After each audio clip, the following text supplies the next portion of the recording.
Hello, what's up? Hey, my beautiful audience. Welcome to another episode of Pop Talk. I'm your host, Cody McDonald, and today I'm once again joined by a normal person, as they call it. It's an old friend of mine. We're going back all the way 10 plus years from now. Cathie McGee. How you doing? I'm doing great, Cody. How are you doing? Pretty good, pretty good. This is another time that someone's coming on a podcast for the first time. Yeah, I've never done this before. It's been an experience getting to see the behind the scenes of it, and now I'm actually here. So, You are here. Because you are, as I always call, there's a difference between a normie and a normal person. A normie is somebody who, because this is referring to Veronica last week when she's like, I'm not a normie. What are you talking about? a normie. Where a normie is somebody who like goes along with like the certain trends but just sticks with that. Like they don't have any sort of like I hate to say it, but like they don't have like a personality. They don't have an identity. They just kind of roll with whatever. Oh, it's popular. I need to get on it as soon as Yeah, possible. A normal person like you're just someone who just casually enjoys movies. exactly. Like, if I see something I like, then it's like, cool, I like that, but I'm not like dissecting every single part of the movie and like movie nerds. But, Yes, and feel free to call me out immediately if I indulge too much. oh, always. Because as much as I love to enjoy today's topic, I just enjoy it. I don't get into like the technical movie talk, but Yeah. yeah, it'll You, be fun. you deal with that enough when Pat and I are together.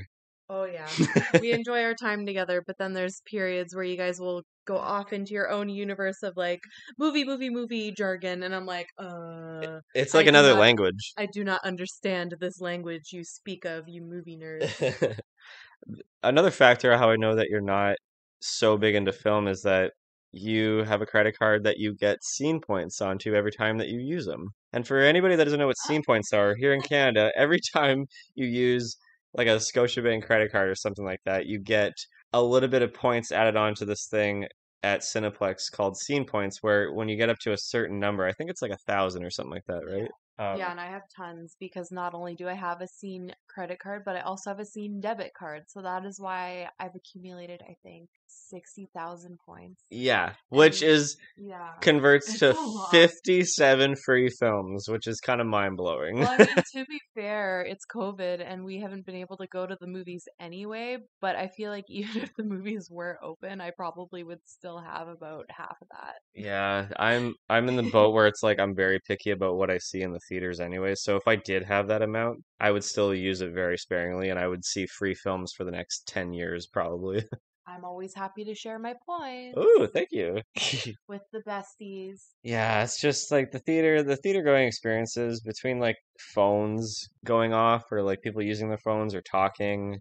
It soils the experience for me. I remember one time somebody brought their baby in like a drama period piece biography movie. Really? Yeah, and The it was baby? crying. I'm like, oh, And they kids. just let the baby cry in there. It's like I like kids. I like my own kids. If I ever have kids, I love my own kids. I love kids that are family members of mine, but anybody else's kids, I don't give a fuck. Yeah. Oh, it's frustrating because, like, especially if you're paying to see a movie, I get that it's annoying that your kid is crying, but at least take them out to not ruin other people's movie going experience. Yeah, It's so exactly. frustrating. Kids. You don't want kids, do you? No, No. absolutely not. You're more of a pet person, are you? Yes, fur children are my thing, but luckily for me, no children for me, but I can enjoy my friends' children whenever the time comes. But Yeah. for now, I enjoy my fur babies, my guinea pigs. Yeah, you have two little cute guinea pigs, Yeah. Mocha and Latte. Yep. They're the babies. They are very similar to cats, but yeah, they're the closest I'll be getting to children, so that's Do you okay. find yourself that you're going to be probably going through like a dog, a cat, like a traditional sort of like having a pet throughout the rest of your life, or? Oh, definitely. I think like whenever I have a partner to share an apartment with, it would be easier having a dog or a cat, but guinea pigs are good if you live alone because minimal maintenance, I guess. Like it's easier to take care of when you are alone.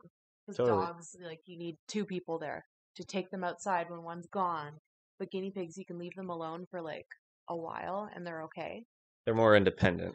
Yeah. So like as long as you're there at least once a day to feed them and change their water, then you're good. But dogs, it's like every couple hours, take them outside, bring them back, take them for a walk, bring them back, play with them, entertain them. Yeah. So, And every pet has like their own personality actually. Like they all handle it a different way too. Like remember we had a dog that came from my mom's work that one of the residents had.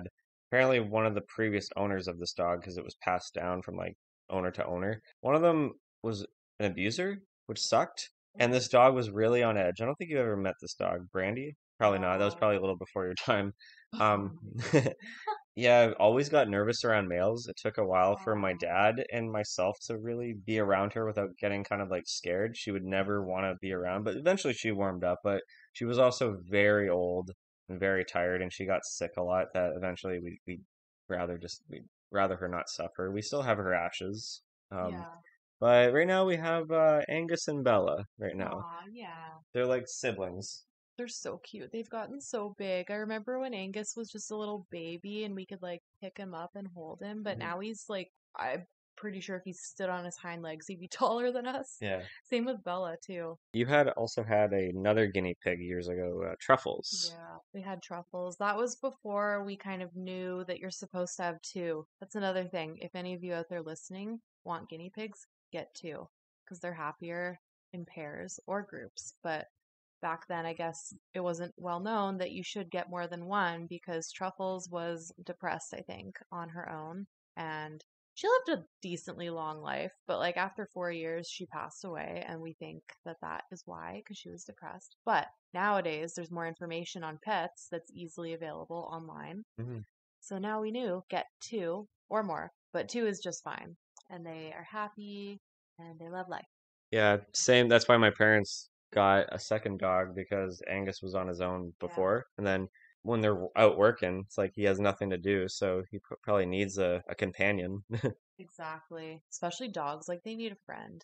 Yeah. Especially like another one they can play and run around with in the backyard or when they escape from your backyard. Oh God, it's been like 4 or 5 years since that's happened. That's good. In fact, I remember the first time that I brought Veronica home to meet my parents for the first time. That was the same day that Belle and Angus just broke out and wandered around uptown. We had no idea where the hell they were. I'm like, so Veronica, this is my mother, and my mom is just like on edge and too distracted right now trying to find her dogs. Eventually, we did find them, and they were okay. Oh my God, where are my fur babies? Yeah, that'd be terrifying. Like, where's my child? Yeah, Like that's like the most luckily with guinea pigs, you don't have to deal with that because they're in a cage. yeah.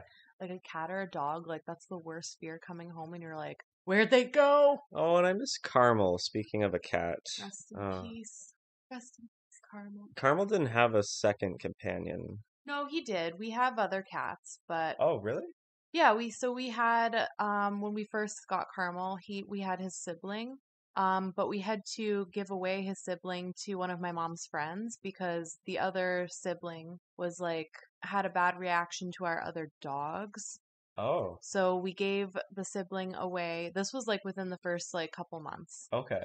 The sibling did not get along with his name was Garfield Oh, because they were orange, but oh, makes the sense. sibling did not get along with our dogs, so he was peeing everywhere. He was like not having it. So we ended up giving him to one of my parents' friends who had no other pets, so that way we could still see Garfield. Wow, I honestly, you might have told me that way back in the day, but that's Yeah, like 10 years ago, this was maybe like even longer than ages. that. Yeah, this was Yeah. like before our time. Oh, But jeez. yeah, so we had multiple dogs, we had multiple other cats, and even in the end, after my grandma passed away, we took her two cats, baby and little girl. Oh, yeah. Oh, and Dixie and Elvis were other dogs that you had as well, right? Yes. But they weren't owned by your Ducka, right? Yeah, Dixie and Elvis were ours. Dixie was a schnauzer, and Elvis was, or is, he's still alive. Mhm. Elvis is a wiener dog. Dixie passed away a few years ago.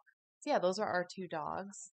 Elvis is still here. He's still very fat and very, he's technically obese. No, Oh, he's not obese anymore, but he's overweight. But we try our best to keep him active. But, the COVID weight gain has affected many of us. many of us. And it affected our dogs as well because they were just home more. My parents were home more, so we fed them more. Same with my guinea pigs. I was home more, so I ended up feeding them more. Yeah. And it is what it is. But yeah, those are our dogs. And then also we acquired Bubba, another wiener dog from Ducka.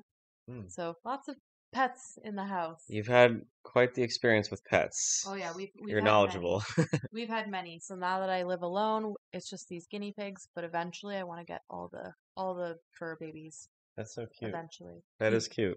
Yeah, because it's been like 10 years since we've known each other, ever since high school. It's been 10 years since high school this summer. I just felt the gray on my hair form when I said that sentence. I can feel my crow's feet around my eyeballs just growing as I think about how long it's been. Uh, Jeez. there's not much I missed, but at least a few good things came out of it, meaning the handful of good friends that I got out of that 4 crazy, stupid years. Oh, exactly. Like you think back to high school and it's like all the friends you had back then, and you think, wow, like I'm so popular. I had so many friends. And then you look back and it's like you only talk to like a small handful, like percentage of those people. Like I have a photo in my apartment from my 16th birthday, and I remember I had a huge ass party, and I there was like at least I think like 50 or so people that came, Yeah. and I have this photo that like around it, I had everybody who came to the party like sign it. So it's full of signatures from people that attended the party. And I look at that photo and I'm like, I'm only friends currently with like maybe less than 10 of them Yeah. that came to that party, It's funny. I which is know I insane. know exactly what photo you're talking about. I've seen it in your place Yeah. all hung up. And the funny thing is, I think like a month or two later is when you and I started talking. So it's like I Yeah. was just a little late in Yeah. that whole signing. I mean, I could sign it now, but whatever. It's a little too late, but That is true. But I yeah. feel like a lot of my friends now were people that I've met like after high school or like, you know, Yeah. but like people that you meet in high school, it's like there's no chance that you're going to be friends afterwards. But it's amazing when you do meet people at that time. And then 10 years later, it's like, wow, we're still friends. Yeah. Like Pat and you, like, wow, 10 years have passed and we're still besties. Besties, yeah. Yeah. Well, speaking of high school, why don't we talk about a film today that you and I have had a lot of history with watching together? Yes. The best one. And of course, I'm talking about the 2004, I guess a cult film at this point. I don't even know, but it's a little film that I like to call Napoleon Dynamite. Directed by Yeah. Jared Hess and co-written by him and his wife, Jerusha Hess. I think that's how you pronounce her name. And this is about a socially awkward dud of a character named Napoleon Dynamite who just exists in high school, going through the motions, getting picked on, claiming that he has so many sweet skills that we never see him do. He befriends a new kid that moved from Mexico with his family, Pedro, and it doesn't take a while. Like the plot is kind of weird, where it's like halfway through the movie, the initial sort of like motivation and plot starts to happen, where Pedro wants to run for class president. Because that's really when things start to be like, okay, there's a point, there's a story, there's a motivation. After like There's a point. there after 50 minutes, because the rest of it is Yeah. just, I don't want to say it's like a vignette of like awkward moments, but it's really just like almost like a three-way character study, and I'll go into that a little bit more later on. But tell me, Cathie, what's your history on Napoleon Dynamite? When did you first watch it, and what were your first thoughts on this? Okay, so I can't remember the exact year I first watched it, but I remember when I first heard about it, that was when like all those Vote for Pedro shirts were like everyone was wearing them, and I was like, where is that from? Why, who's Pedro? Like, what's going on? And my friends were just like, oh, it's this movie, like it's so funny. And I was just like, ooh, I want to watch that because I just wanted to know. It was the shirts that I heard about, and I'm like, I gotta see this now. Yeah. So I remember watching it at first. I was like, what is the point? Like, basically, as you said, like, what's the point?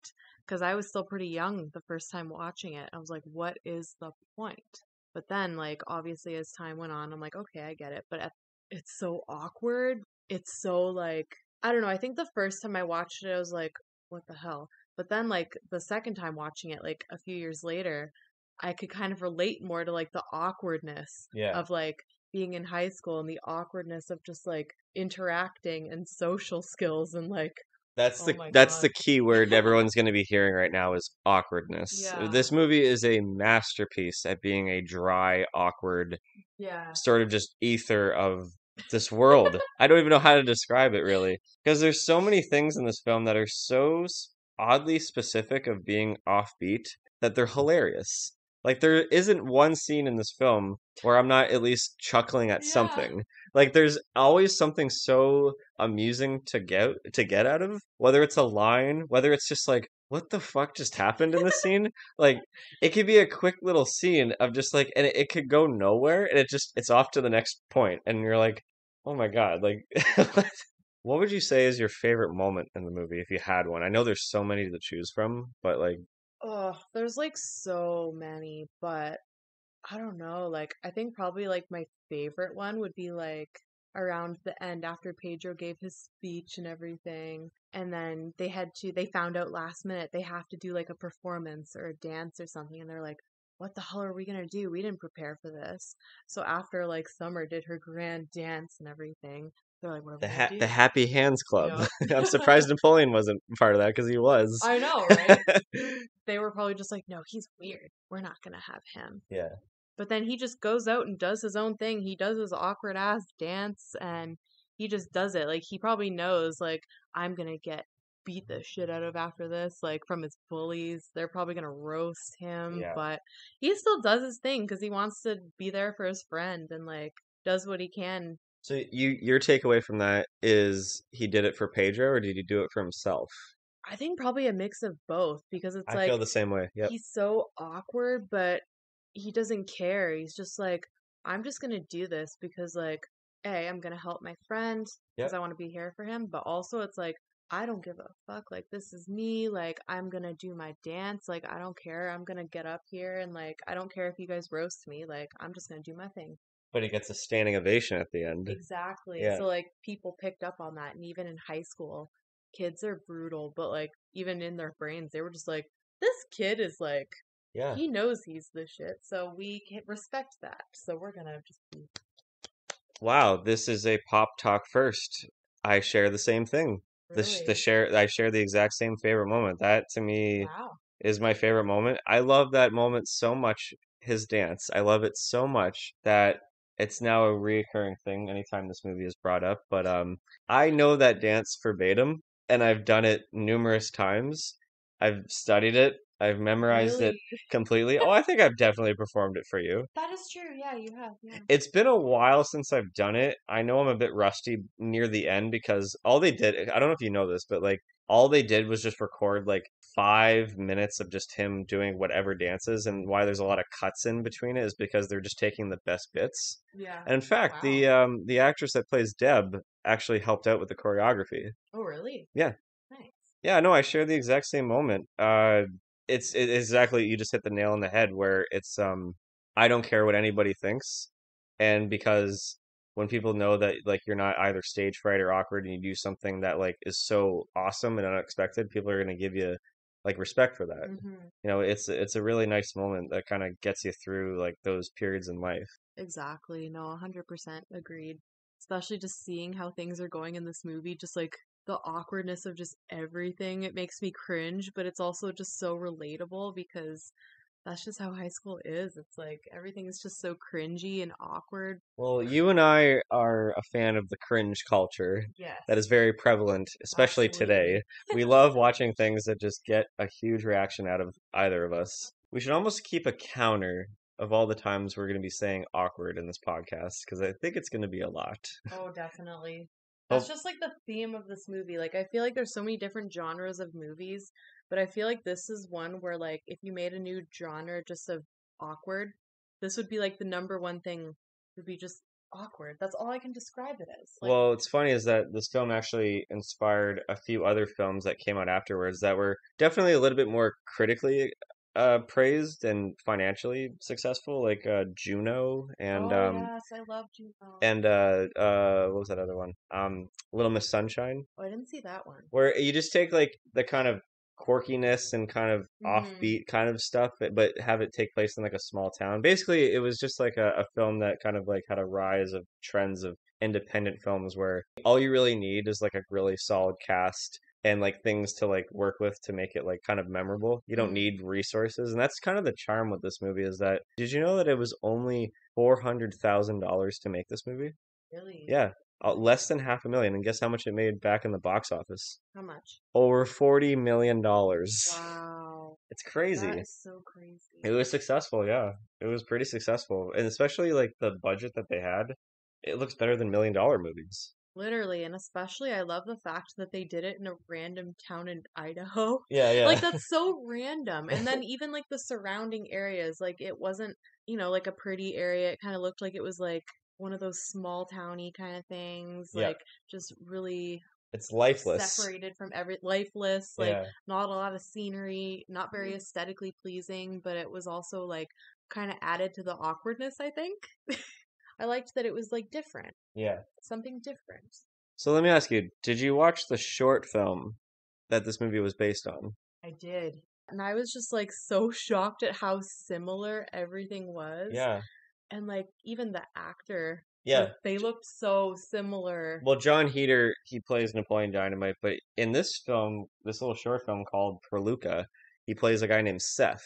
I don't know if you Yeah, picked up on that. yeah, Yeah, the name was a bit different. yeah, And yeah, it's funny how a lot of like pretty much everything from that 9 minutes carried over into the feature length. Like the whole story with that short film is what happened in the film, but it was only a little side thing where one of his friends was so embarrassed that he shaved his head because it was so hot that he's like tightening the hood so much, like he kind of yeah, looks like Kenny from South Park, and he's so embarrassed, and the whole thing is trying to find a wig for him. yeah. And it's a similar shot to where they were trying to find the suit in the film where it's just like shot of a mannequin and then it's them going, "Hey, what about that one? Yeah, that looks good. Yeah, that looks awesome." And that's the end of the scene. Like instead of it being a suit how it was in the movie, it was a similar thing when they were in the store and they were looking at mannequins that had wigs on them. It's funny, yeah. Exactly. Even the throwing the action figure out the window and dragging it on the bus. Yeah, Yeah, it's just so it's shot for random. shot almost. Yeah. Yeah. And I just love that about Napoleon. He's just so random. He just does whatever he feels like, and it's just Yeah. amazing. Like, who just like decides I'm just gonna attach an action figure to a string and just throw it out the school bus window? Like, And let it who drag. does that? He, Napoleon he does. whatever makes him And I love happy. it. It's He like just does whatever he feels like. whatever makes him happy. I mean, barely anything goes anywhere, but as long as he's going through. He just does whatever brings him joy. That short film was filmed in 2 days on a budget of $500. Wow. I mean, I guess it kind of shows. It really looks like, I don't know if you've ever seen this movie. It's called Clerks. No. It's from the 1990s. It's like a black and white movie that was made like super low budget and it kind of paved the way for like independent films. But Mm-hmm. it had this kind of like similar feel where you're in a convenience store and it's black and white. I mean, that's the one movie you go to is Clerks when you think of that. Yeah. And I think what happened was that when this short film was in some sort of festival, some executive at Fox Searchlight saw it and said, "This is so cool, and I see something kind of like there's some potential here." So they gave Jared Hess like a moderate budget of like less than $500,000, right? And they essentially shot at the exact same high school that they filmed at the short film at.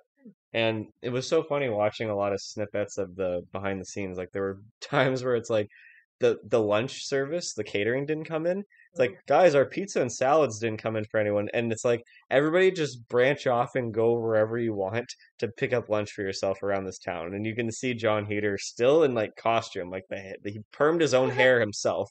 He didn't clean it wow. throughout the whole 22 days that they shot that Oh, film. really? Yeah, he permed it himself. He's just in the middle of like a fast food joint. He's like, "I'll get the number 12." Like imagine that. Like you Number serve a 12 guy with some tots. some tots. You serve tots Do you here? serve tots here? Can you give me some of your tots? Yeah, no, it's funny that like they have to work on like such like minimal resources on like just the low budget that they have. But and then it was shown in Sundance Film Festival, I mean. It happens like earlier on every single year. And Jared Hess was like clenching his fists and he was so nervous. He's like, I don't know if this movie is gonna work or not. It's so amusing to me, and he put a lot of his own self experiences into the movie. Like that dragging the action figure on the bus.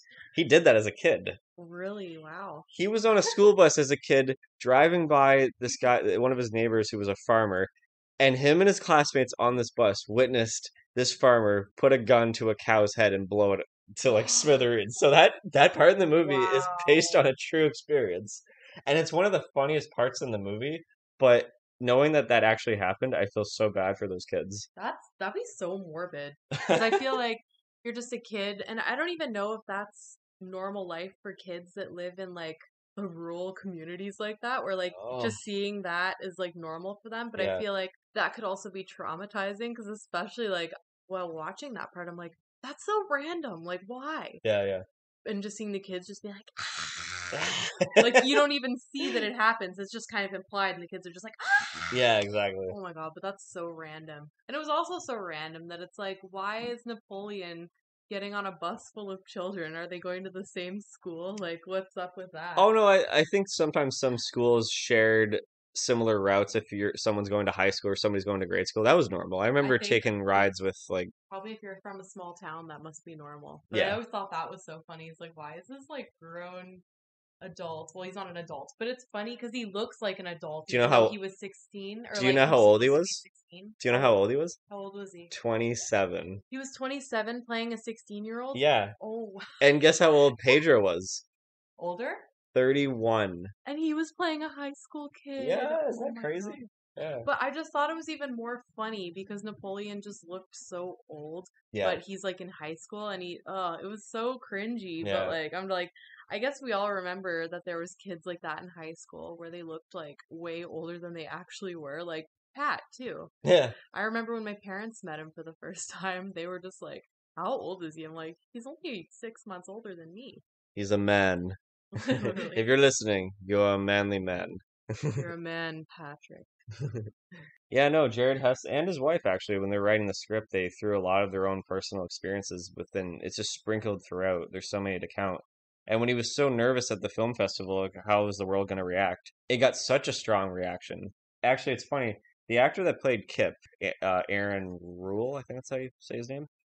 It was his idea to do like something kind of clever and nice at the beginning. So that opening scene where it's like the credits of everybody's names and it's like the hand putting out all like the plates of food and all like the school appliances and all that stuff. That Hmm. was his idea. Oh, nice. And they did it in like 2 days or even less than that, I think. But Wow. it's a nice, cute little touch because like the actor that plays Uncle Rico, John Cly. Oh God, I'm so bad with names. I'm usually good with names, but like, sorry, John Gillis, I think that's his name. His name was highlighted when the steak came out because Uncle Rico was just mooching off of steak throughout the whole movie. Yeah. And it's funny, he doesn't like steak in real life. Oh, really? He's not a vegetarian, but he hates the taste of meat. And there's one part where Uncle Rico just whips that steak at Napoleon's face. Apparently, it took him 4 takes to get that right. But there's one Damn. part where, right when Uncle Rico was sitting down, you definitely missed this because I just only recently found out about this. When he was sitting down, he just takes the piece out of his mouth and puts it in his napkin. Oh, I didn't even. Yeah, There's that parts where it's like anytime he's just like wiping his mouth, he's actually spitting out the steak because like he ugh, just can't stand it. I'd be the same. Yeah, I don't eat meat either, so like that would be like disgusting for yeah, me. Even just being near it. So like actors are just brave people. They have to deal with so much stuff a lot of for their stuff. art. Yeah. Ugh. And then the opening scene, like I think there's also like I think Pedro's signature cheap ass lunch that he gets in the cafeterias there, like the corn dog and the corn and the like it's just like such a crappy looking lunch I that know. they serve there. Deb, the actress that played Deb, had like the peanut butter and jam sandwich and all that. Like it really cute little touches in the opening scene. Yeah. Yeah, sorry, I know I'm kind of jumping around a bit, but my first experience on the film was I remember seeing like a snippet way back then where it was the tots scene where he's sitting in class and he's just taking like tots out of his pocket. Another thing, it's just so random. Like, who does that? Like, Yeah, I'm just gonna bring my tots to class. like Like, as a snack, and it's in your gross pocket. Like lint? that's not Hello? very sanitary. Yeah. And then the bully sitting across from him was like, "Give me some of your tots, Napoleon." And he's Which, like, first of all, who's gonna share his tots? Second of all, like that's gross. Like, ugh. Yeah. And I just remember seeing like a TV spot where like he kicks it and then like Napoleon just goes, "Gross, freaking idiot." And I think like Gross. what a cool looking unique character. What the hell is this movie? And then I rented it and yeah, I was like nonstop watching it because I got such a kick out of it. I was Napoleon Dynamite for Halloween one year. Were you? Yeah. There was like a Oh, kit. There was like a nice. little kit of it. It was like the wig, the glasses, So funny. and I believe it came with the Bo for Pedro shirt. Yeah, I think it did. I can't remember. I went, probably. but I looked pretty funny, and I wish I could have the photo to throw it up on here. But yeah, like there's Agreed. too many quotes in this movie. There's We'd too be. many. It's way too many. It's so funny though. Like every single one is entertaining. Like the movie, like it's just so like basic, but also so funny and so awkward, but so funny. Like everything about it. Like so that's just why it's so quotable. What would be like some of your favorite quotes if you had some on the top of your head? Can you give me some of your talk? Oh. Or what else? Oh, I know one. Someone. You and I quote it all the time. Can you bring me my chapstick? Oh, yes, that was so relatable because actually I've done that before. Ironically, I've literally called my mom to ask her or my dad, both. I've actually done both. Like I'd call because I was like I need my chapstick. And like at this point now, if I forget my chapstick because it's addicting, I could just go and buy one. But now I have like a purse chapstick, a car chapstick, a work chapstick. I just keep them everywhere. But I Yeah. remember like I had to call my mom or my dad from school and be like, "Can you bring me my chapstick?" Because like I'm actually in pain. And Oh. it's like it's so dramatic, but it's just like, "Can you bring me my chapstick?" But for real, like I've done it and I've seen this and I'm like, that's a mood, Napoleon. Like I need my chapstick. It's even funny during that scene where he's calling his brother Kip to be like, bring me my chapstick. Did you No, notice? Napoleon. He's like, I can't come, Napoleon. I'm really busy right now. As he's just grating cheese onto some nachos. It's And very it, important business. but did you notice that the cheese fluctuates throughout the shot? Like the continuity is so noticeably bad, Really? where there's like less cheese, and then there's like a lot of cheese, and then there's less cheese, and there's a lot of cheese because it keeps cutting back. Maybe he's like eating it throughout the conversation. So like that's why there's less, but then suddenly there's more. That'll be the He director's could have been eating it. excuse. That'll be the director's excuse for bad continuity. No, for real. I also know another quote that you said a lot, or you just laughed at it all the time. When Napoleon gets that job at that farm, do the chickens have large talons? Yes! Oh my god. Large And the guy can't talons. even understand what he's saying. Like, do they have what? Large talons. Large talons. Ooh, another one is really good. Hmm. His idea of like trying to shoot a shot. I see you're drinking 1%. Is that because you think you're fat? You could be drinking whole if you wanted. That's the last thing that a Oh, guy should ever say to a girl. yeah, because you're not fat. You could be drinking whole if you wanted.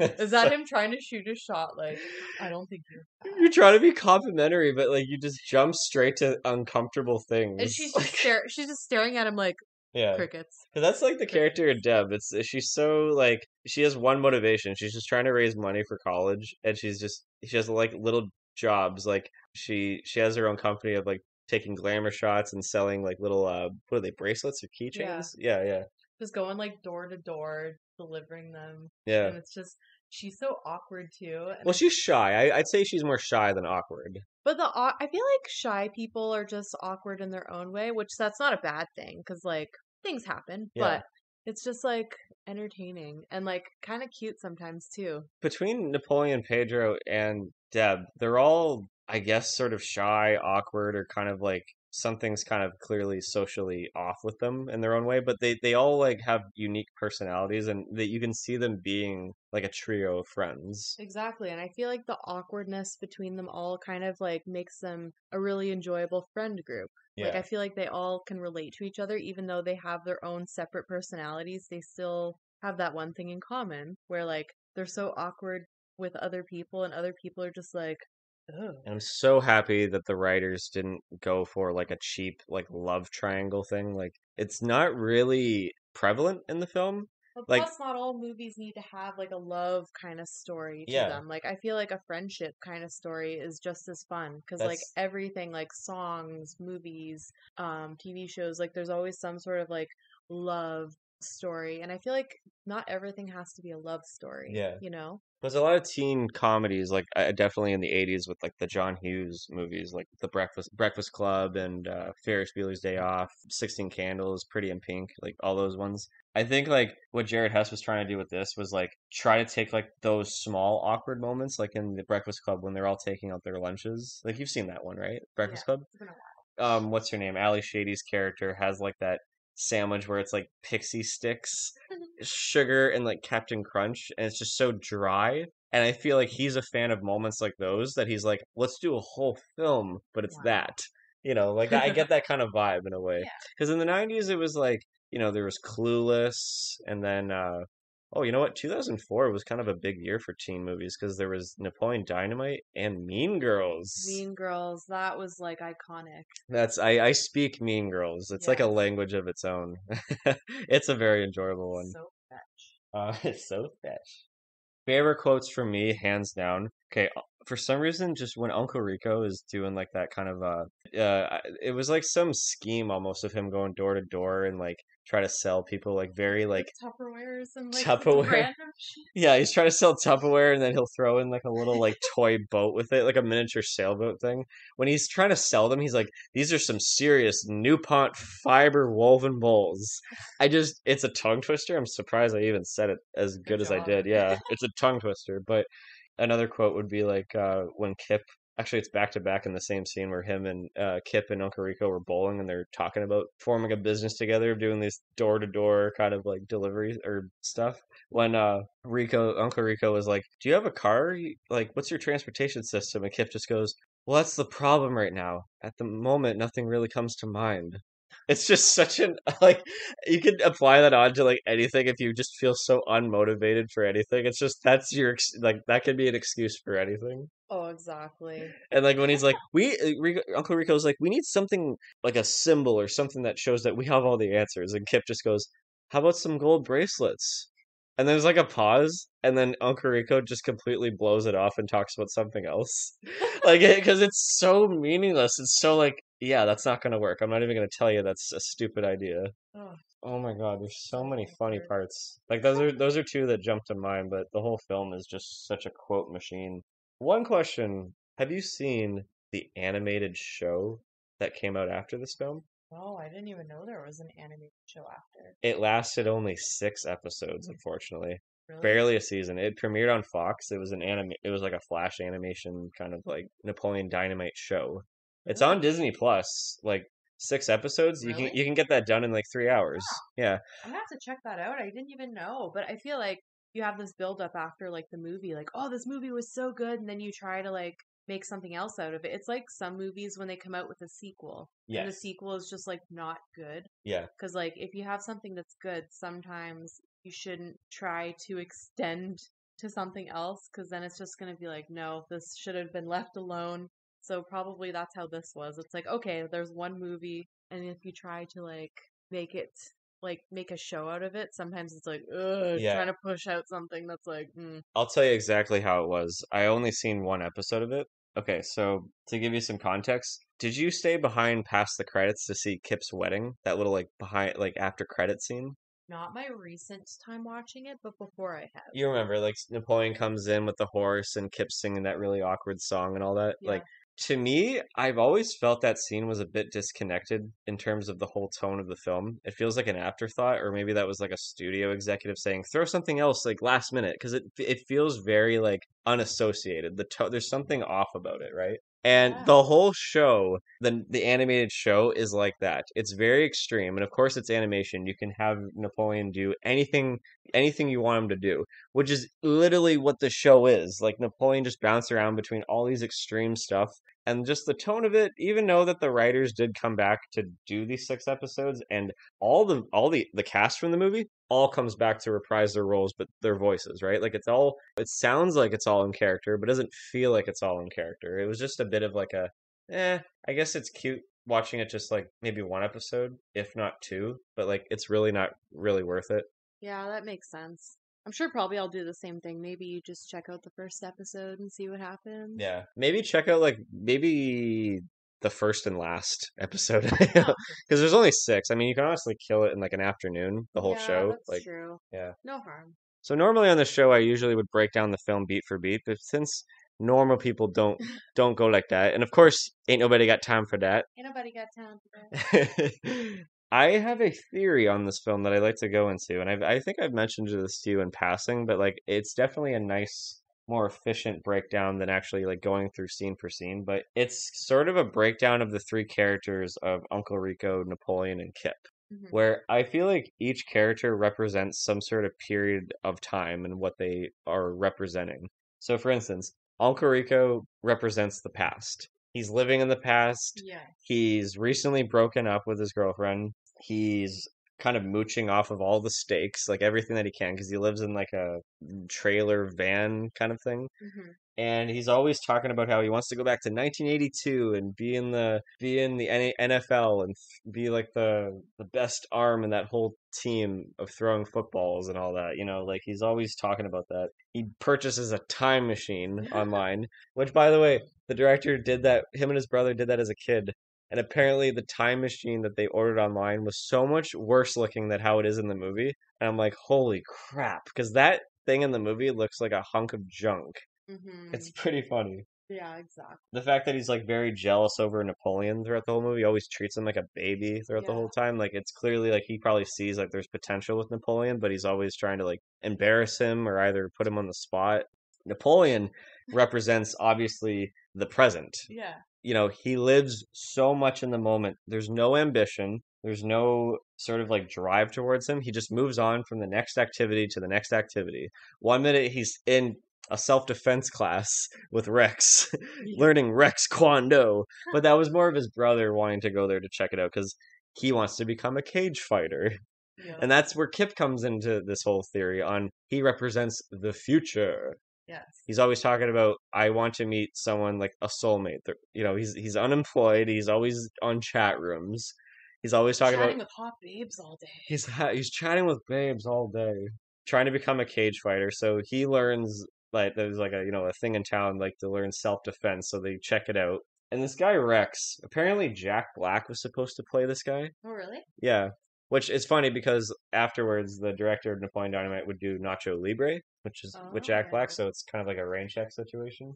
Hmm. This guy is just so funny, learning the most like basic and like almost like non-consequential moves ever. And I love like I don't know if you noticed like above his like the mirror in there, there's like almost like a national anthem that you have to Hmm. recite. It says, "I will respect Rex. I shall never misuse Rex Kwon-do. I shall be a champion of freedom and justice." Oh, wow. And they don't address it. And it's just like this nice little subtle thing in there because it's like he's so American, Yeah. like clearly, look at those pants on him. Literally, and just the American flags everywhere. He's just like, I Yeah. love my country. And he sets up that he has like a really like girlfriend or wife that's also really buffed, Yeah. which later on comes back in a very funny way. But yeah, no, like I'm kind of jumping around a bit, but like it feels like Napoleon lives in the moment. Like once he has no friends, he has no one to play tetherball with, which is always like a nicely periodic thing that's shown throughout the film, where he's just like playing by himself, and then at the end of the movie, Deb comes in and Yeah, which plays was with him. really sweet. I thought that was such a sweet moment because, like, even then when he tried to, like, not make a friend, but, like, even when he tried to initiate with Summer, like, do you want to play me? And she's like, no. No, yeah, So even, like, at the end where, like, he's, like, has someone to play with, it was really nice. yeah. Like, especially, like, I'm sure him just living in the moment, he's like, oh, I can just do stuff alone. It's fine. But, like, then eventually he finds friends and he, like, has a support system and, like, someone to play tetherball with, which Exactly. it's nice. And not only Deb, but like when Pedro comes into the picture, I've noticed that like, at first he was like always obviously lying about all these like skills that he has, like all this like bullshit that people kind of fabricate about themselves just to make themselves feel better. But that's fine. Like, it's kind of sad. But did you notice that like he slowly stops doing that throughout the movie? Yeah, he started to become comfortable and like trusting. So then they were like Yeah. real friends. It's nice. It's Kind nice. of like the honeymoon stage when you first meet new friends too. Everyone talks about it with relationships, but I feel like when you first meet new friends too, you kind of like hide a bit of who you are, but then you slowly ease into it. Yeah. Because, like, when he tries to just jump on a bike, like Pedro's bike, and he completely wipes out in that Yeah. hilarious flat wide shot. Yeah, get used to, like, I mean, you might call me out for being a film nerd, but, like, I just love the flat cinematography in this movie where it could be someone just standing in a medium shot. And it's just, like, so funny looking to me. I don't know what it is. It's just, it's so amusing. And even when the whole film where he's trying to get like a prom date, like Napoleon gets nothing out of the end, and he barely doesn't even like bat an eyelash of it. He just moves on. Yeah. But he kind of got something out of it a little bit when like Pedro was nice enough to say, "You can dance with Deb." Like, I like your sleeves. That's so funny. But it's nice that Napoleon is actually like loyal to his friends throughout the whole movie. Even when like Uncle Rico tries to like sabotage it in certain ways, where he's Uncle Rico's kind of pervy at some points. He's clearly making like sexual advances onto like either Trisha's mom when he's like, "So we feeling pretty good about this 32 piece set?" And they both kind of smile. It's very flirty. Uh-huh. He's doing it to everybody, and there's like one almost would have been like a really creepy moment, but it's like a red herring where he like is unbuttoning his shirt in front of Deb. She's like, "What are you doing, Mr. Rico?" He's like, "Don't say a word." And he just takes Ugh. out a paper out of his takes a paper out of his shirt. Napoleon would think you'd be interested in this, and it's like breast enhancement. Oh yeah, I Yeah, remembered that part. yeah, it's Oh, like, and then I mean, I guess Deb is okay to take it the wrong way at first without actually talking to Napoleon about it, but like she's also very insecure, it feels, so well, especially when you are like kind of shy and socially awkward, I feel like you wouldn't want to bring that up because it would just exactly. be like, how do you go about that? Yeah. Like for a lot of us, like me and you, where we just say what we feel and we don't care. We're just like, what the, But you know, they're still new to the friendship thing, yeah. exactly. Yeah. But even then, it's like, even when you're young and in high school and just like experiencing, betrayal and emotions and all this stuff for the first time, it's like, oh, I don't know how to feel about this. Yeah, yeah. And because Napoleon has no like ambition, you got like in between like the sandwiching of Uncle Rico and Kip, where Kip feels like he's not really getting anything out of that sales job other than just making a quick cheap buck. Hmm. But he gets his goal in the end, or he reaches his goal in the end when he gets LaFonda, his girlfriend, to Yeah. come, and she's like a smoking hot woman who Hmm. and you're just like, holy crap, how did like Kip score this? You know, it's like, and she's so nice and she's so like very like she just loves Kip. She thinks she's so adorable, Yeah. playing footsies and like Like a beautiful love story. yeah, it's a beautiful love story. But yeah, it's just nice. It goes to show that like even if somebody is like super awkward and like weird, there's love out there for everybody because like its personality always wins. And like Yeah, sometimes, especially with long distance relationships, because they were separated and they couldn't meet until now. But it's just like, ooh, that's just so adorable that these two completely different people decide to meet up because Kip is just so awkward and like not very attractive, and then LaFonda is so pretty and so like just different vibe, but like they were just in love and happy, and yeah. yeah, it was Well, just nice. she kind of gives him a bit of a makeover, and what I mean by a bit is like he's full on like So sometimes his people style changes drastically. sometimes people do that when you like even friends do this too. I feel like when you spend enough time with each other, you kind of pick up on each other's little Oh, totally. habits and like sometimes like looks and stuff. Like you Yeah, just pick up on it without even realizing. even with your partner or even yeah, Exactly. exactly. Tina, you fat lard, come get some dinner. Fucking llama. Apparently, Jed Harris, the director, had a llama growing up Really? on his farm or his house. Like I know his parents own one. So again, another personal experience. Yeah. Wow. That's so I funny. just find that also just so random. It's just like, who has a llama and who's just gonna just go outside and be, Tina, you fat lard, come get some dinner. Like, who has a llama in their backyard? Like, I'm happy who you does that? I'm actually happy you brought this up because their home, grandma's house. And again, this is like 2004. Did you notice like there's so much dead technology in this house? Yeah, it looks like they went on a time machine back to like I can just smell this. decades ago. It smells like an old person house. Yes, Like, it it smells like it. smells like a grandma's house. Yes, I was just about to say that. It smells. It's like Like, I can smell this movie. it's like stuffy and cigarettes, like that kind of Yeah, smell. like the Yeah, smell. yeah, Like yeah, you just like feel the vibe. Even though I've never been to Idaho, I've never been to like anything like this. You just kind of get the vibe of like I can feel the vibe of this movie because it's like yeah, you've been to a small town, you've been to like obviously a grandmother's house. Like yeah.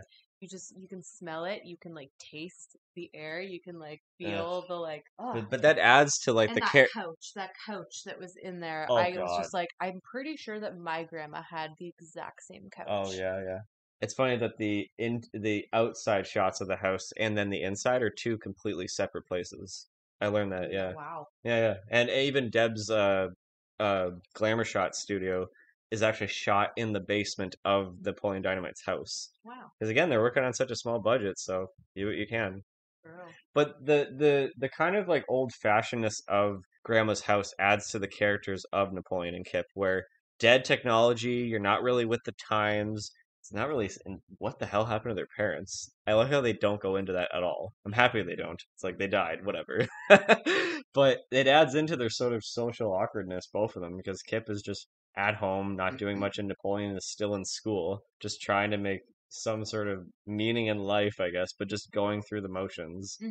But eventually, it was satisfying at the end where everything kind of like lines up. Even if like things don't go well the very next day, it was nice simultaneously seeing like Kip and LaFonda getting on a bus going back to Detroit. Yeah. Like they're actually moving forward. And that was the first time you see like Napoleon kind of give a bit of a smile. Because Napoleon throughout the whole movie is just like mouth breathing, deadpan, Just no no expression, emotion, no nothing. expression, no Yeah. enthusiasm, nothing.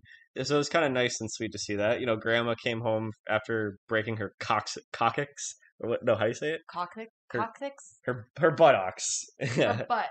because she was on an ATV and she like Oh, tried to ramp like a huge like sand dune kind of, and like she just wipes out completely. And it was nice to see Uncle Rico's girlfriend or ex-girlfriend Tammy come by on the bike, and it's like, oh, oh, and that's actually Aaron Rule, the guy that plays Kip. That's his wife. oh, really? Never, no acting experience at all. Just Wow. she was probably just there, and it's a quick, easy job. Just Huh. come in on a bike and smile. Easiest job ever. Nice.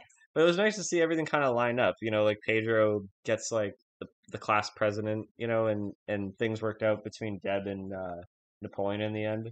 Yeah.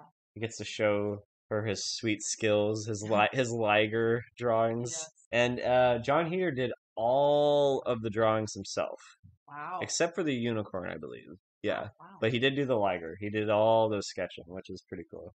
Such talent. Yeah, yeah. Well, Jon Heder didn't really go on to do much after this movie. Like, it was just that period of time in the late 2000s that he was in like a few films, but like, Yeah. when the hell have you ever seen him in anything? No, but it's true. I feel like when the movie becomes that popular, the main character, like, that's all you know them. It's kind of the same, not exactly the same, but Daniel Radcliffe when he was in Harry Potter. Exactly. He's done so much, but then, like, most times when you see him, it's like, oh, Harry Potter. I Exactly. feel like it would be the same for him, even if he was to try and go into something else. Because it's like, yeah, he's become so well known for that, yeah, Because he'll be always associated with this character always forever and always, the 100%. awkwardness. Yeah. Yeah, because there's actually a few people in this movie that I would recognize right away, but they're not like breakout actors. Like, actually, at first I thought it was Hilary Duff playing Summer, but it's That's her actually her sister. sister. Yeah. Yeah, yeah. What is she been in anything? Like, I don't. I don't think so. Like, I feel like Hmm. I've heard of her doing like smaller stuff back in the day, but like even now, it's like I don't hear from her at all. Yeah. I feel like it happens. Like sometimes especially if you're siblings with someone who's famous, people know who you are just because of that, which can be kind of nice because then you can just do whatever you want, just live your life. You don't have to worry about everyone watching you too much. Yes, I But agree. yeah, Yeah, vote for Summer. It's like, no. no. Take that fucking pin and just throw it down the hallway awkwardly. Mhm. Yeah, her boyfriend, Don or Dom, whatever his name is, such a like. I hate his face. He has the most Yeah, punchable face ever. He always just has like this, yeah, kind of yeah. expression always, and I just want to punch him. He's the one that was like standing up at the end when like after the Happy Hands Club presentation. He's the only one just standing up, like, yeah, that's my girlfriend. I'm like, sit the fuck down. Literally. But no, Sit the fuck down. he has such a punchable face. He's like those guys from high school that like peaked in high school and then like after you graduate, they're the ones that just like they don't really do They anything. still They cling just on that population, or not yeah. population, the popularity in high school. Yeah, it's like, Yeah, yeah, in high school, like I did all the sports and all the girls loved me and I did all this stuff, but then after high school, then it's like, now what? yeah. Yeah, they're just the ones that are just like the bullies, the assholes for no reason, but then Well, afterwards, yeah. Well, it's funny because I kept for the longest time thinking that Dom and that other bully that was like tormenting Napoleon, and then there's that one little kind of scrawny kid that Napoleon helps out with the protection of Pedro's cousins. yeah. If you vote for Pedro, you get like his cousins just show up out of nowhere and just protect you like bodyguards. Yeah. I thought that Dom and that other bully was like the same person for the longest time. And just in passing, because like it's the same type of character. One's a little bit more of a kind of douchey, kind of like smart aleck, but the other one's just like a straight up bully. But I thought for a long time that it was like the Mhm. same person. Yeah. Well, maybe we're being too harsh on Napoleon Dynamite. He did get something out of the end. $6 in change. Oh, jeez. It's like $1 an hour. Oh my God. Yeah, that farmer Lyle. Oh my God. Just like can't understand a word he fucking says. When they're having that lunch break and he's like I had to put on subtitles. I was like, what the fuck did he just say? He said like over there's where that pig I don't know It what. makes no sense. It's like what? And then he's the minister at the end of the movie at Kip's wedding, and I'm like, what? What are you What are saying? you saying, man? Also, do you ever notice that Napoleon eats and drinks really awkwardly? He would just say something and then just quickly eat something, or say something and then just take a chug of like water or something. Yeah, he's just very abrupt with everything. Because, like, even when he'll be, like, talking, he'll just, like, scurry off really quickly. Or, like, Yeah, it's so odd. Like, he looks exhausted almost. he There's like, just, I don't know, just the look I feel when I look at his face, he just looks like he's just done with everything. Like, that's just the best way I could describe, like, his whole demeanor and, like, yeah, everything is just, he's done. Like, if you look at his face at any given, like, if you're to watch the movie and just pause at any time, like, the look on his face, like, he doesn't even have dirt face. Like, you know, when you pause a movie and sometimes the actors have, like, a dirt face because they're in yes, the middle of talking? yep, If you pause him at, like, any time, he just looks like done. yeah. Like, just over But then everything. occasionally there's like this little bit of aggression that comes out of him, like where he'd be like saying something, and then he just says something really fast with like this aggression, as if like, how dare you say that? It's like, whoa, Yeah, it's just, I don't know where that comes from. I think he's just so neutral all the time that, like, at some point the rage just has to come out at some point. I don't know. because he doesn't do anything. Even when he was trying to tell Uncle Rico to get the hell out of here, you're ruining my life. Like, Ruining my life. yeah, he's like, get off my property, or I'll call the cops on you. And Rico's like calling his bluff. Do it then. He's like, all right, I will. Gosh, goes to the phone. He calls Pedro and is just like, my uncle sucks. I'll see you at school tomorrow. It's like, oh my God. Well, I mean, that's just kind of like the mood of high school in general, where it's just like something seems like the end of the world right now, but then you're over it within like a short time. Like, yeah, I'll see you at school. Yeah. Or like when you get in a fight with your best friend in high school, and it's just like, I hate you so much. You suck. See you tomorrow. Bye. Well, it's always It's like just a like, usual spat you get with yeah, it's friends. like Yeah. just how it is with your parents too. Like with your parents in high school, it's like, I hate you. I want to move out. But then the next day, it's like, Yeah. cool. Yeah. We're Yeah. good now. Well, Uncle Rico does get his comeuppance. Oh, I said comeuppance. Sorry. He gets what's coming to him. I have to translate sometimes. Come up. He gets what's coming to him at the end because when he's like showing Starla, I think that's her name. That's the really buff girlfriend or wife Yeah. of Rex. He's showing her where like the breast implants would be. He takes like two pans and puts it over her breast. He's like, you get basically the reduction around here. And then Rex walks into the room and it just cuts to the outside and you hear just him getting his ass kicked. Like Uncle Rico definitely deserved that. But Yeah, I like how that comes back. Like it's nice to see like little things throughout the movie come back a little bit later on. It wasn't exactly. just like a random thing. Like it actually has a setup and then a payoff in the end. Yeah. Because I feel like that's kind of the whole movie at this point, where it's just the journey through a kid that is trying to discover either himself or just go with the motions. Just going through the motions of his very awkward existence, Yeah, which is kind of true because I feel like at some point in all of our lives, we are Napoleon. We're just going through our awkward life yeah. and just kind of dealing with situations as they come and just that's how we all are sometimes. We're just awkward and there's no other way to describe it other than like this is awkward, but I'm just living my life the best way I can right now. Mhm. It's like, even with it teaches some things about even relationships too, especially with Kip. I think Kip is probably my favorite character in the movie. Yeah. What do you think? Who would you think is your favorite? I don't know. Like, I think probably between Napoleon and Deb, honestly. Like, he's just so awkward. But with her, I feel like she was me.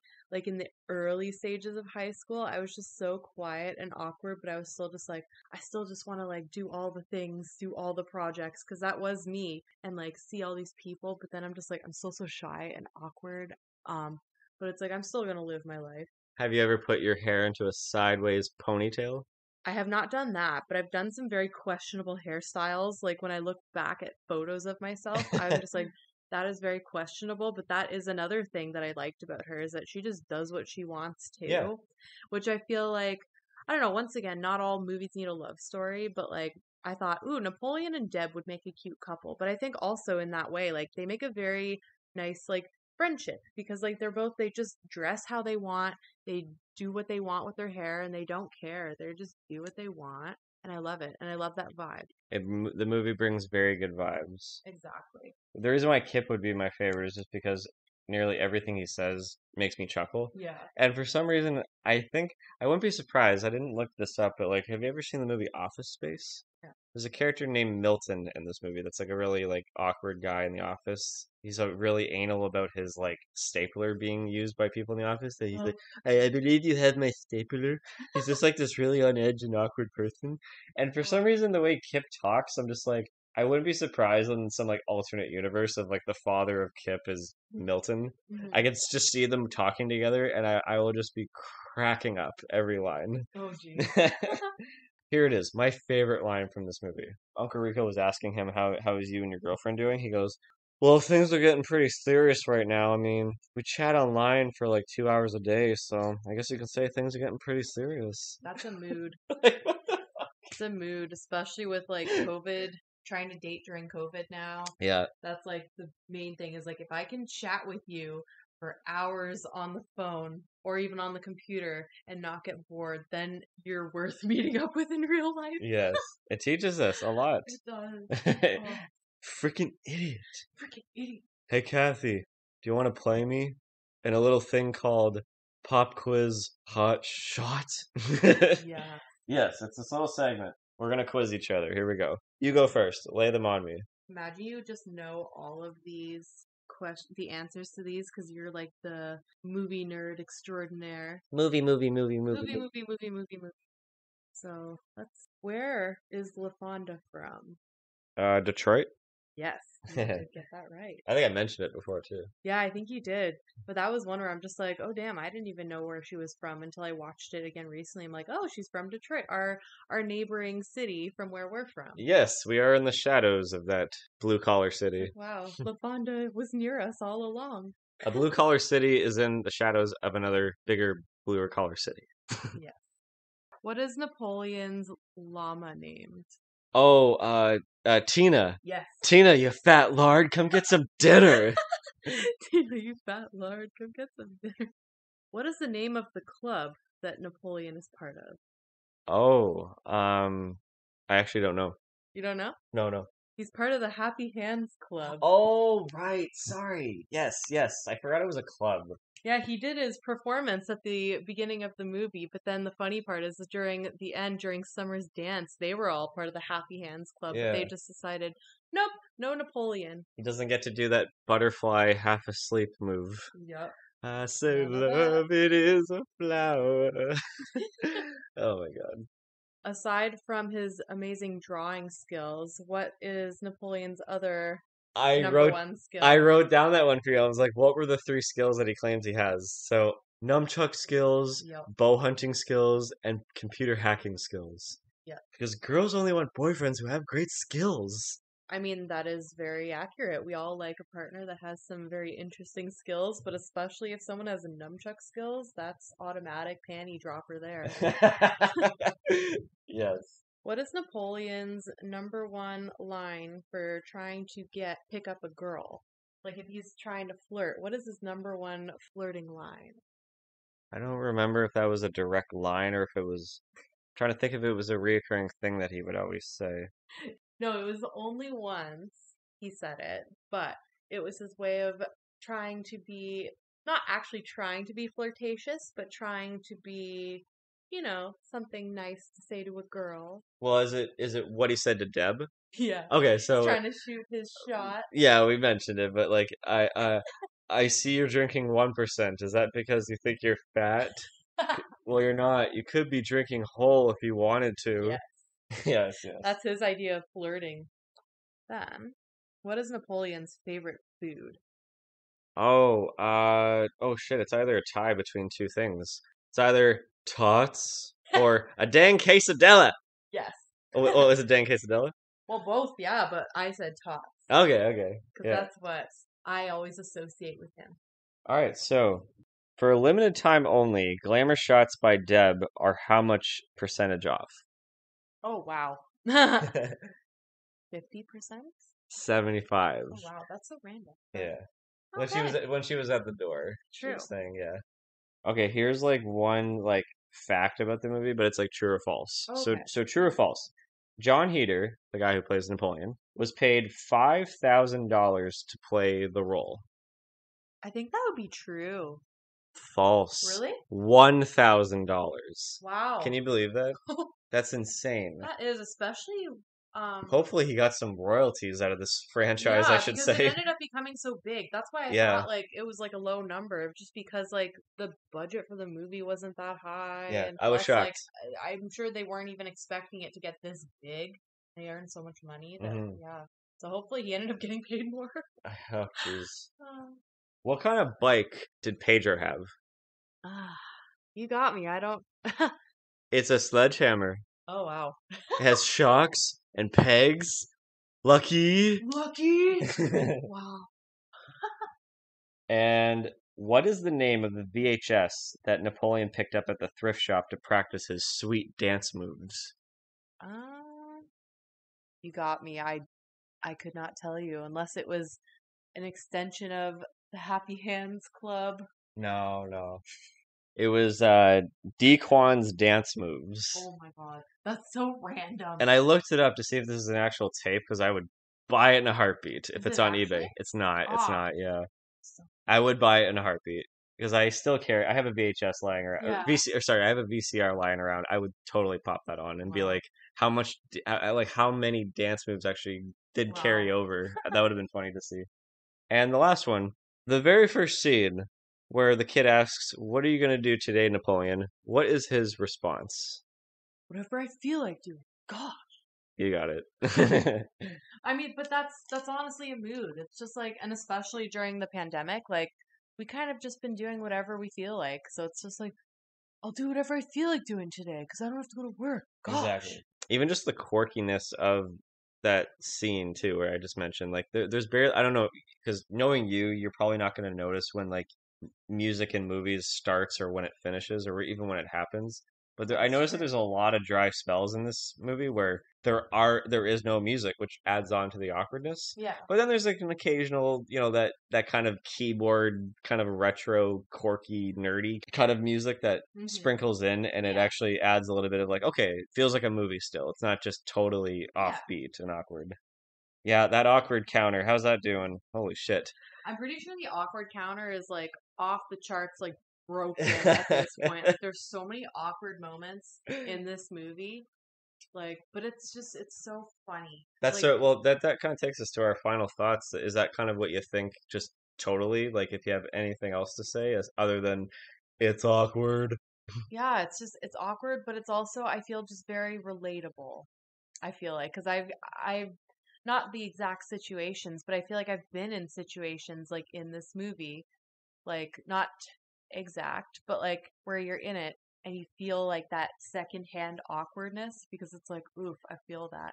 Like especially when Summer is going up to Napoleon to like reject Pedro and he knew it and he's just like, oof, I feel that too because I've Yeah, been in that situation where secondhand like seeing someone get rejected, I'm like, oof, or yeah. even just like being the third wheel at a dance or like just having kids at school just be really awkward around you while you're presenting like he was or like just like all these weird things that happen you just feel that secondhand like awkwardness where it's like relatable and it's like funny. So you find that like the relatable awkwardness in real life is really like annoying, but when you watch a movie like this that actually has a sense of humor about it, it kind of gets you through those Yeah, situations. exactly. Okay. And Yeah. especially like looking back at times where like maybe you could have related to the movie Yeah. at the moment you're like, oh, fuck, so awkward. Which actually brings back to what we were talking about earlier, where Napoleon is just so like neutral and everything, but then he gets these random moments of like rage where he's just like, gosh, Yeah. like maybe that's where that comes from because he's just so frustrated with just how awkward he is that just they come out in spurts like that where it's just like, Yeah. I'm so awkward. Gosh. Like, but I mean, like, that's relatable too, because somebody's just like, Sure. why am I like this? Gosh. True, true. So I don't know. But yeah, It's a favorite of yours. exactly. It's a mood. It's a mood. Yeah, It's a vibe, exactly. as the kids call it these days. A Exactly. vibe. I think this film came out at a very particular perfect moment in the world, 2004. I've often talked about this, but like I found that the early 2000s was Oh, yes. the 90s dying essentially. Like it was the style, the lifestyle, everything was Hmm. just dying. It was like watching a flower just start to fall apart. The 90s. It was Exactly. it was the Yeah. early 2000s, and around 2004 I believe was like the year that the internet came into its own. Hmm. Like that was around the time that where the internet wasn't just used as like a means of like information and occasional messaging, like emailing people, right? Like AOL probably wasn't a thing Exactly. anymore. Like people had all these service or all these search engines at the time. MSN was starting to be kind of like a thing in terms of communication. Weird, awkward internet videos were starting to come Yeah. about. Yep. Like I know YouTube wasn't as popular until maybe a couple of years after this movie came out, but like you got like sites like Funny Junk, E-Bombs Oh, World, Funny Junk was the best. I yes, loved it. E-Bombs World, The Travesty. Like there were so many like things where I feel like fans of this movie, Napoleon Dynamite, would get so much out of these videos that were being shared because I think it was just like a meaningful, relatable vibe at the time of just sheer offbeat and like you can't even describe the kind of like otherworldly feeling that this movie gets you. And I think that's what it kind of like hit a lot of people around that time because it was kind of the end of a certain era too. Like Exactly. media sucked a little bit in the mid 2000s. Oh, Everything agreed. sucked. Music sucked. Movies kind of sucked. Until like the very end of that decade, definitely things start to get a little bit better. But there was just that one period of time where it just everything kind of sucked. Oh, agreed. I don't know. I don't know. Maybe that's just like our generation thinking that way, but like the film will always be cherished of just having like a very unique personality to it. Exactly. It's different. It's simple, but it's nice. Like, I feel like it just, whenever I think of like movies from the early 2000s, this is one of the ones that comes up, especially around 2004, because then like Mean Girls and stuff like that comes up. But it's like crazy to think that that was like a different time because now it's like everyone's on social media and cell phones, but like you barely see any of that there. I think the only movie I would say that tackles kind of social awkwardness in a very good way is actually this little film called Eighth Grade. Oh, I loved that Yeah. movie. Yeah, it's like I today, like love how that. like a young person deals with like online. Yeah. Like I mean, it's definitely not as offbeat as Napoleon Dynamite. It's a little Yeah. bit more of a character study. Yeah, there's a few films that do Yeah. do still kind of define the times in terms of how do I deal with my social anxiety and how do I branch out and show my true colors kind of thing, or how do I be a friend? It's there's some things that do pop up, and I know that a lot of people probably won't get this film. I've shown this to plenty of people in my life, and they'll be like, "Yeah, that was kind of amusing, but I didn't love it as much as you." Because it's so straightforward in terms of its tone. Like it is a comedy, but if you don't like it, then you're gonna think, it wasn't for me actually. Hmm. Because so it really needs to like click with certain people, or you have to be in a certain mood to watch it. Like for me, Exactly. I watch it maybe every 3, 4 years, maybe. Yeah. I think the last time you and I watched it together was when we showed Pat for the first time, but that was years Yeah. later. And even Yeah. him, I feel like he wasn't really like into it as much as we were. Oh, I felt like he was somewhat into it. Like I don't think he was off put by it, but Eh, I feel like yeah, like I've shown it to other people too, and like they were not into it. mm.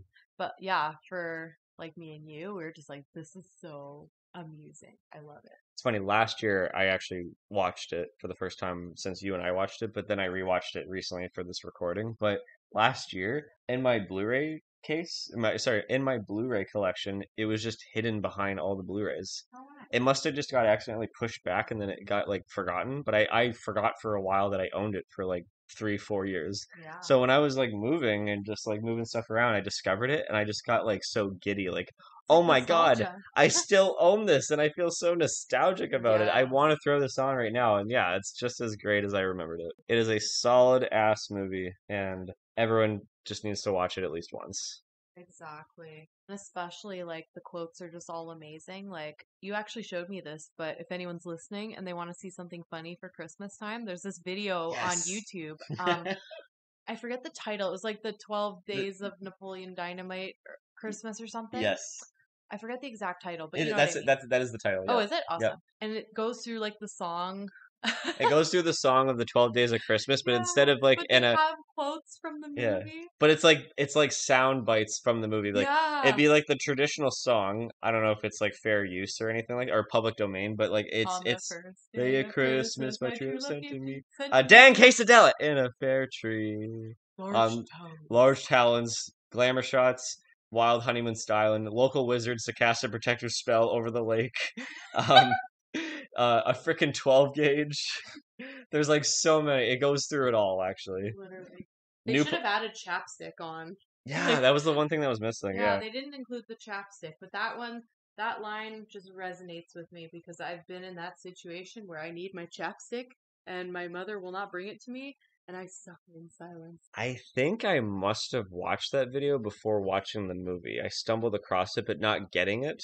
Yeah, you wouldn't get it unless you watch the movie because then it's like, why, what do all of these quotes mean? Yeah, Like, what does exactly. it mean? But then you see the movie and you're like, oh, that's what it means. Well, it's grown such a cult following too, and I Oh, I definitely. didn't do that too much detail before I wrap this up. I do know that there's like a Napoleon Dynamite like festival Really? that happened between like it's not a thing anymore. Oh, if it was, It's like it was like between 2004 and 2008 where people go to the high school that they like shot the film at, yeah. and people just come in like doing look-alike costume contests and like just quotes, people that are just they come in costume of a certain character, or they'll come with like something that's like a prop from the movie that people will be like, I get that reference, Yeah. kind of thing. Yeah, so there's definitely a following behind it, and you and I are proud to be a part of it. We are. Well, thank you so much, Cathie, for being here, having me waste your time with a film.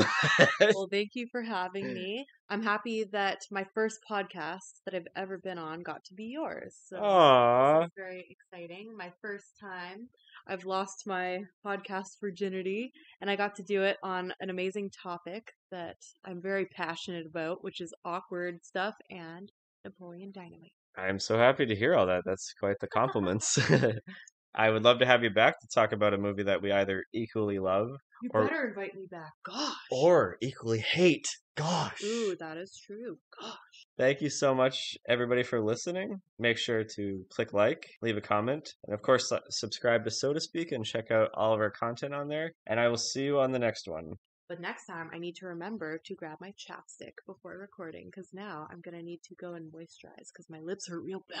Well, yes, Gosh. this fucking humidity. Gosh. Wow. Global warming. Dang. It's making my large talons all dry.